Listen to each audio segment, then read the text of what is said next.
Старата истинската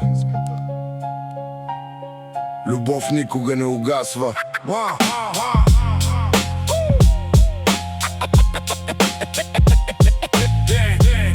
Старата истинската любов никога не угасва.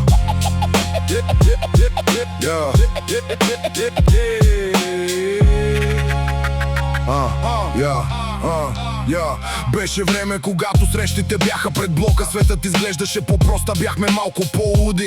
Търсех смисъл в думите, ти хванал те за ръка. В квартала, където времето сякаш спеше на една страна. Носеше широки дънки, суичърска чулка. Слушахме касети на Спенс по стълбите под кружката. Ти беше моят мир сред градския хаос. Без тагове в Инстаграм, без излишен тон. Само погледи, изречени думи и истински жар. Всеки залез теб беше като скъп дар. Помня първата целувка на онази пейка в парка. Студена ноемвриска вечера, душата ми жарка.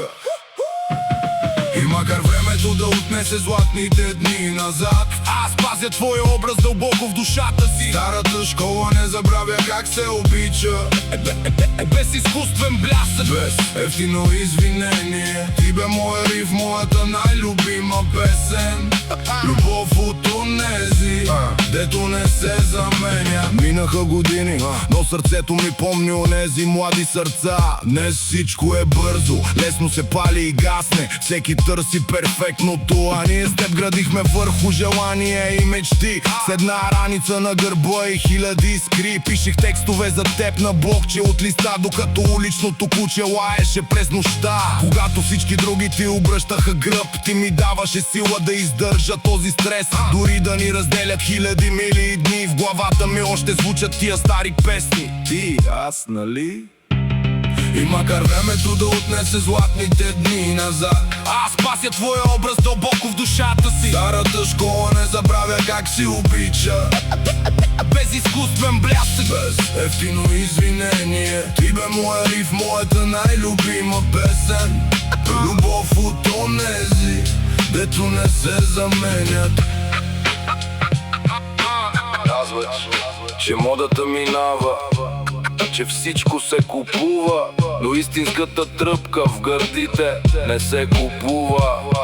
Тя остава белег песен, спомен от нощта. Най-верният хип-хоп до края на света. И макар времето да отнесе златните дни назад, аз пазя твоя образ дълбоко в този град. Старата школа не забравя как се обича. Без фалшив блясък, без ефтина привичка. Ти бе моя риф, моят най-верен текст. Любов от онези, дето нямат контекст. Да, старата школа за всички истински истории, които стават. За тебе, момиче.